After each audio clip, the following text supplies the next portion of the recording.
Tai laba diena, gerbiami žurnalistai, gerbiami kolegos, gerbiamas Tavi, mėla Lamdota.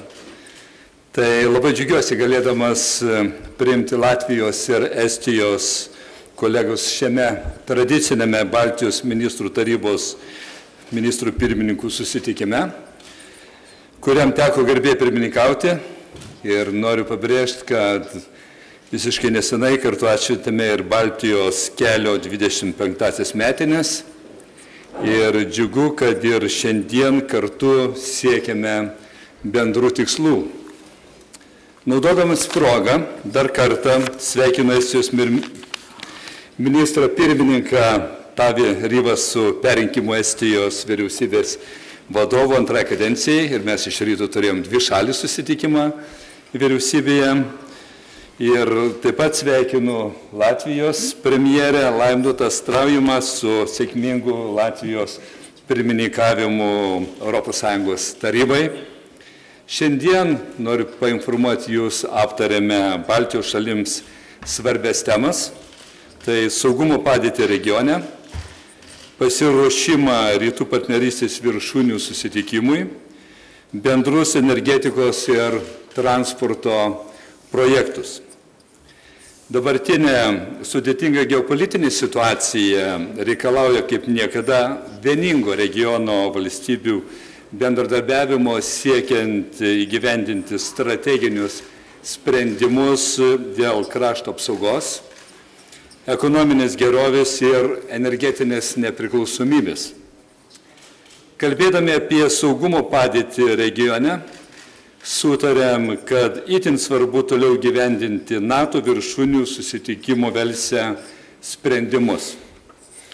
Taip pat siekiant efektyviai panaudoti gynybai skirtas lėšas, labai svarbu Baltijos šalims glaudžiai bendradarbiauti kartu gynybos srityje, įskaitant bendrus netgi ginkluotės pirkimus.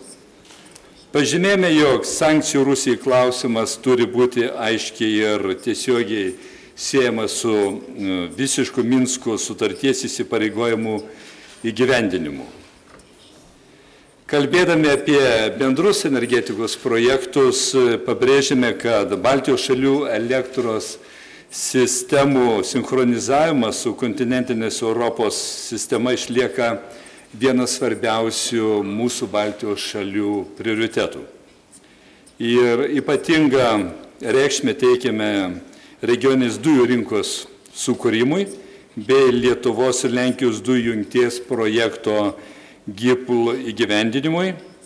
Ir Lenkijos įsitraukimas įgyvendinant minėtą projektą šiandien buvo sutarta, kad išlieka esminiu.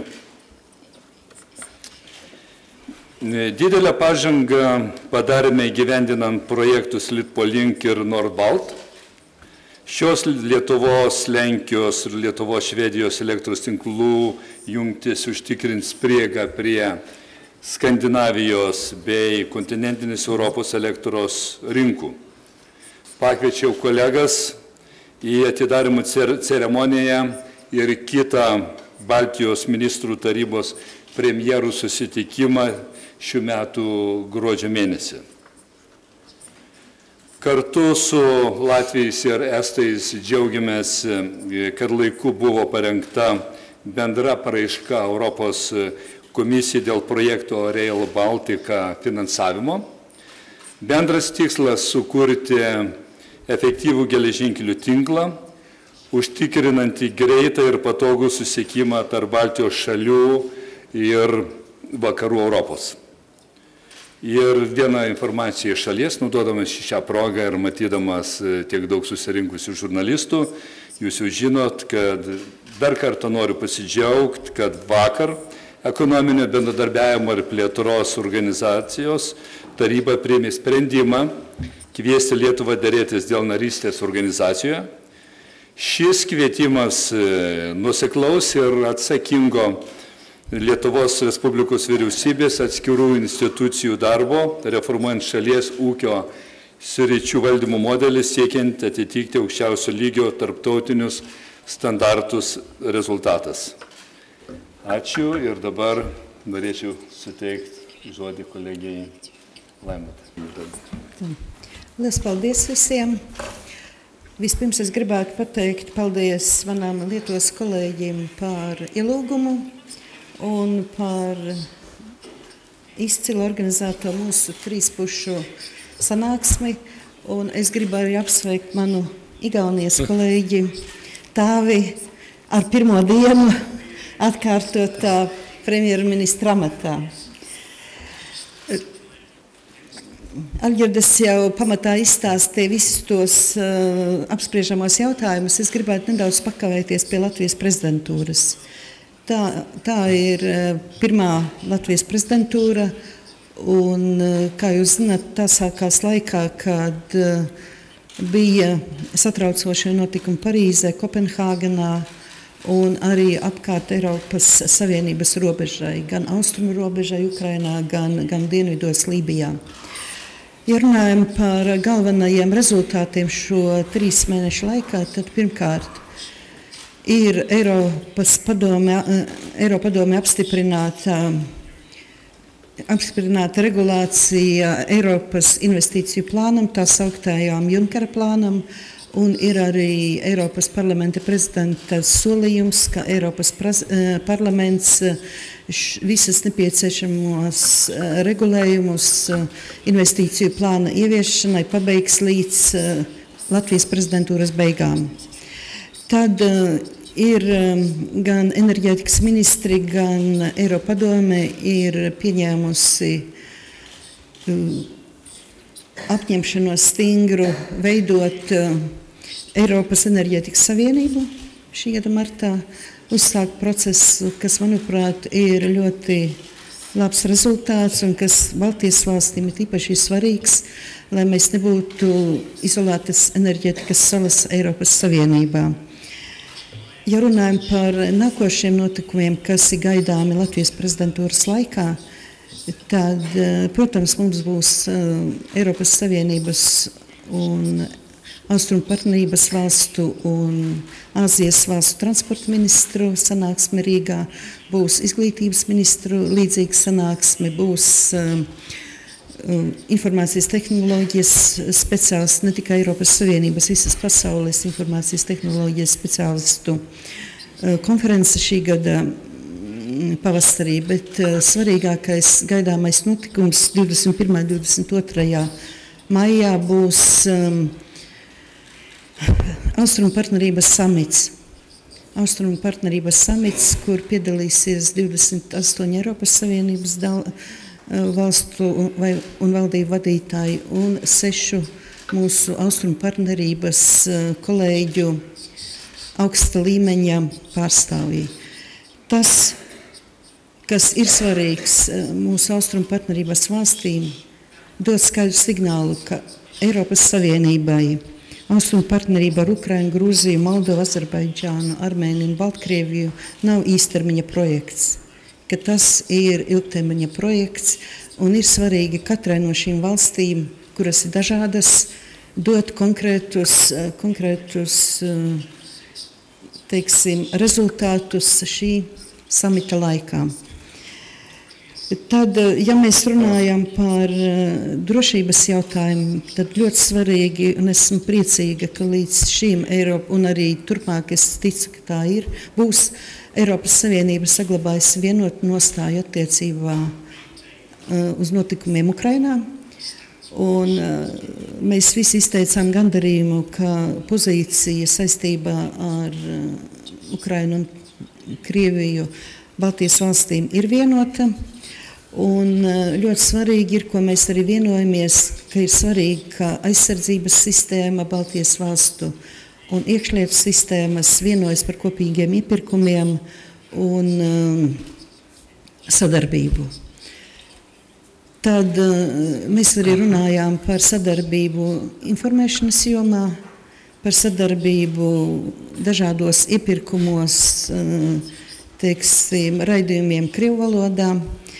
Un, kas ir ļoti būtiski, mēs apspriedām arī transporta un enerģētikas jautājumus, un ir ļoti svarīgi ka Rail Baltikas projekts, kur Latvija ir beigusi pirmo posmu sabiedriskajā apspriešanā, iedzīvotāju un pašvaldības starpā.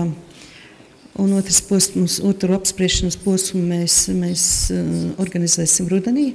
Bet kas ir ļoti svarīgs mums visām trim valstīm apzināties, ka tas Rail Baltica ir Baltijas valsts ceļš uz Eiropu. Stingrs ceļš fiziskā nozīmē, jo juridiski, protams, mēs visi esam Eiropas Savienība, bet tas ir fiziskais ceļš. Un jābūt stingrai visi valsts apņēmībai šo projektu realizēt. Un to mēs arī visi izjutām, ka ir šī apņēmība realizēt Rail Baltica projektu,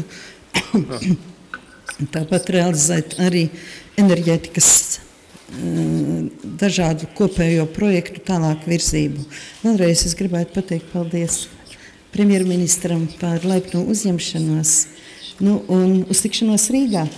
Eiropas samitā, Austrumu partnerības samitā. Thank you very much.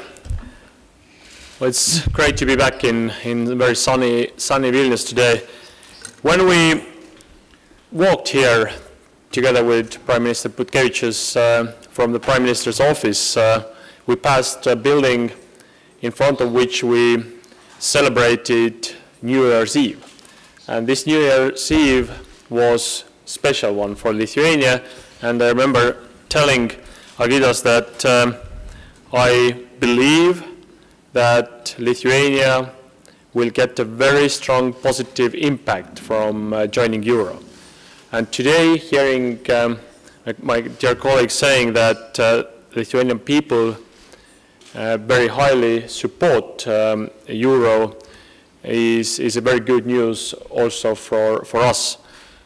Not only because we as economies are very closely interlinked, but also for understanding that being in the same currency system brings our three countries together, and as Lithuania is very high on the list of investment destinations from Estonian businessmen, I am certain that the interest now, when we have the same currency, will be even higher.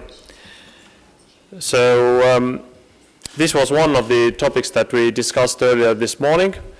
Also, I take great interest in something that Prime Minister Butkevičiaus is calling the new social model. This is something that brings me the memory from 2009. Estonia back then had one of the most rigid employment laws in all of the world. At all those rankings, for example, Doing Business Index, Estonia was in other aspects very high, but in terms of labor market flexibility, we were ranking very low. We decided to change that during the economic crisis. And our experience was that after that, the unemployment rate fell very rapidly, and actually it was a very, very positive impact for our economy. And today, both the companies and unions think that this was a right thing to do back then. So we are watching very closely how our Lithuanian friends and colleagues are coping with those changes, and this is definitely an interesting thing. And of course, I had a pleasure earlier this morning to congratulate Prime Minister Butkevičiaus on the good news from yesterday, as Lithuania has received an invitation to join OECD. This is something that Estonia supports very strongly, and we are proud that Lithuania has been taking this path and now is in the final stage. Now, coming to our trilateral issues, I very much agree with my colleagues that connecting our countries within each other or within our three countries, but also with the rest of Europe, is a key issue. And this is important in energy, be it electricity, where we have many common projects, be it gas market, where a Klaipėda terminal has been one positive aspect. Other gas pipelines, be it between Lithuania and Poland, or be it between Estonia and Finland, they are all important for all of us. The terminal in Lithuania, in Klaipėda, has already been a game changer also for Estonia, because 20% of our gas has been coming during the last months from that terminal. And 3 big companies are satisfied customers of that terminal already. And of course, the actual fact that we have an alternative is very, very important for us. So we continue to support each other's projects, even if at first glance they are not influencing our direct interests. But as we see, in the long run, they do, and the more connections all of us have, the better for all of us it is. Of course, connecting ourselves with the rest of Europe and with each other is also important in terms of moving people and cargo. And in this respect, Rail Baltic is the single most important infrastructure object or project we need to build. And of course, it's very important that we share a common belief in this project and we push it forward with common strength that we have. And this was one of the key topics on our agenda today, as my colleagues already have mentioned. And last but not least, just one message about security. I think our very big strength has been that we speak on one voice. Our messages have been very clear publicly, but also around the tables of European Council, NATO summit. The 3 Baltic countries clearly stand together, and this is very, very important. I am very proud of both Latvia and Lithuania rapidly increasing their defense expenditures. I do understand that politically it's a big challenge, but this is a very important challenge, and I also confirm from my side that Estonia continues to contribute at least 2% to defense, and this is our mutual aim. And of course, last but not least, the continuous presence of allied forces is equally important for all of us, and we share that goal, and we are grateful for all of our allies being here for us. So thank you for that as well. Thank you. Ačiū. Rusija faktiškai iki metų pabaigos, iki Minsko sutarimo gyvendinimo. Vakar baigė vizitą Graikijos premjeras Maskvoje, kalbėjo visiškai kitaip, pasisakė prieš sankcijas. Ar toks Graikijos premjero vizitas yra priimtinas jūsų požiūriu ir ar jis nesutrukdys dėrėtis graikam dėl finansinės paramos? Ačiū. Tai jeigu galima, tada aš šeimininkų teisę pasinaudosiu ir pradėsiu, tai yra visiškai nesuprantamas jo vizito tikslas ir nekartą buvo pabrėžta ir vadovų tarybos posėdžių metu, kad ES visos valstybės turi kalbėti vienu balsu. Ir aš manau, šitas vizitas šiek tiek sukėlė nerimą daugelį ES šalims. Ir mes, kaip ir jau kalbėjo ir mano kolegos, ir ponas Tavė, ir Laimdota, mes aiškiai ir šiandien dar kartą pabrėžim, kad mes laikomės 3 Baltijos šalis ir taip pat aiškiai kalbam ir kad visos kitos ES turi laikytis bendro susitarimo. About Greece position, we had European Council on March, and at that council, all countries, Greece as well, we were unit, and conclusions was taken, and next European Council will be in June, and therefore there will be no changes in European common position. But as we stressed when we had the meetings, that it is very important that Baltic countries are unit, but it is even more important that 28 EU countries will be unit in understanding of situation in East or in South. But and at that meeting in March, Greece Prime Minister accepted common position. Therefore, it's a little bit, not little, but anyway, it's a surprise. For me, it was what he said in Moscow. But common position is accepted and there are no changes. I think it's clear that European Council consensusly has agreed that the sanctions are linked with full and final implementation of the Minsk Agreement.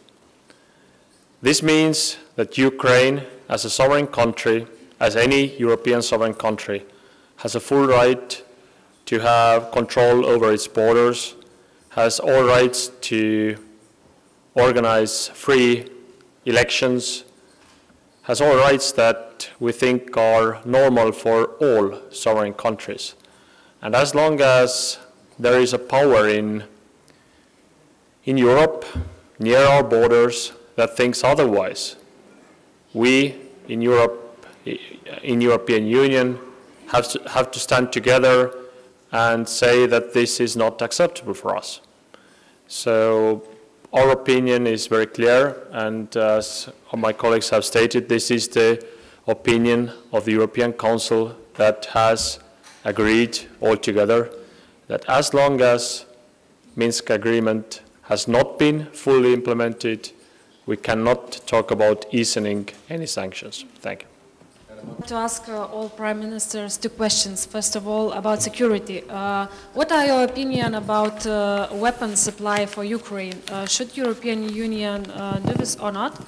And the second question is about energy, about the question of almost decade, Visaginas nuclear power plant. You didn't mention this project. When we will get the final decision, and what are the obstacles why we don't have it yet? Thank you. Tai jeigu nuo antro klausimo, tai šiandien mes kaip tik energetiniais klausimais darėm prezentaciją ir pristatėm visus energetinius projektus, pradedant Litpoliink, Nordbalt, informavom, taip pat kalbėjom apie Giplą ir taip pat buvo išsakyta mintis dėl Visagino atominės elektrinės, kad mes toliau tęsim partnerystę ir bendradarbą su Japonijos kompanija Hitachi. Ir taip pat, aišku, pasakėm, kad reikalingas įvertinimas ekonominis ir energetinio efektyvumo. Ir tai mes tikrai kviečiam ir pakvietėm kolegas, reiškia, nagrinėti mūsų pateiktus pasiūlymus ir tiesiog pateikėm informaciją, kas yra nuveikta Lietuvoje.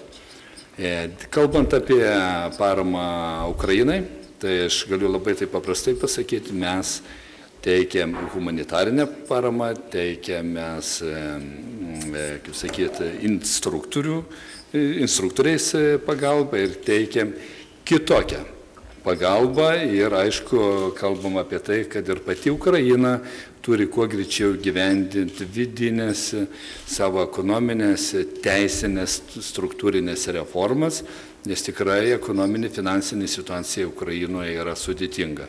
Tikrai mes visi kartu kalbėjom apie tai, kad Ukrainai visapusiška parama yra reikalinga. If we speak about weapons, then it will be not decision to provide the weapons as EU countries, but it is up to each country to decide themselves. Latvia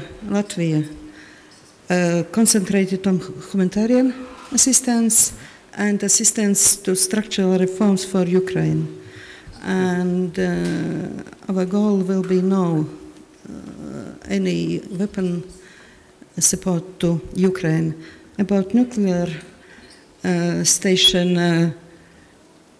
if there will be economical calculations, then we will discuss and we will support Lithuania. My message is very similar to Laindota. I try to use somewhat different words so it sounds at least original, but I have to say that everything that she said is something I could agree with. The question with Visaginas is mainly economical also for us. It's not off the table, but it wasn't on the table as a main issue today. And in terms of supporting Ukraine, I think it's very important to support Ukraine. It's essential to support Ukraine. But the support that our countries can give is mainly humanitarian. It's also something that's very, very valuable, something that we perhaps always don't understand ourselves, how valuable is our experience or development aid. I have been talking to a member of Ukrainian cabinet who is Lithuanian, Mr. Premjero, and I know many Estonians who work day and night in order to bring their experience, and I know many Latvians who bring their experience and our country's experience to Ukraine, so that Ukraine can learn from our experiences, which is very, very valuable for them. So this is something that we can and should and have even, I would say, moral, let's say, obligation to provide Ukraine, because this is something that is very, very valuable for them. And of course, we need to continue also with financial support. We are, as part of European Union, we as part of many international organizations, we need to continue to support Ukraine also financially, so that Ukrainian economy has the needed buffer in order to go further with these very essential reforms. And additionally, maybe I have to say is that European Council and European Commission accepted 1.8 billion euros as assistance to Ukraine. Norėčiau paklausti Latvijos ir Estijos premjerų. Latvijos ir Estijos. Okay. Latvija, kiek aš žinau, neketina grįžti prie šauktinių kariuomenės. Jeigu tikrai ne, tai kodėl? Ir Estijos premjero norėčiau paklausti, kiek svarbi jums jūsų šauktinių kariuomenė ir ar turit problemų pakviesti jaunuolius, ar jaunuoliai nenori išvengti tarnavimo šauktinių kariuomenėje? Ačiū. No, we decided to have training for students some months or so, but we will not renew this compulsory system what we had before. Why? Because we turned, I don't remember now how many years ago, 10 or 15 years, to professional army, and we decided that it is more relevant for us to keep this professional army because young people professionally will be not great support if it will be needed, but to improve practices in how it's in English, in using arms or something like that. Therefore, we will renew training for students. Mm-hmm. Well, Estonia does have a conscription army, and we will continue with that. Every year, more than 3,000 men, and also about 30 women join the military service. Actually, the amount of female conscripts is increasing every year, and this is a challenge to provide opportunities. And this is a very positive challenge, I think. And in about a month, we will have a very large-scale exercise called SEAL, which will have more than 12,000 people, including those who have just recently ended their conscription will exercise together, and this is something that we will continue each and every spring. Dėkojame ministrams pirmininkams ir ačiū visiems uždėmesį.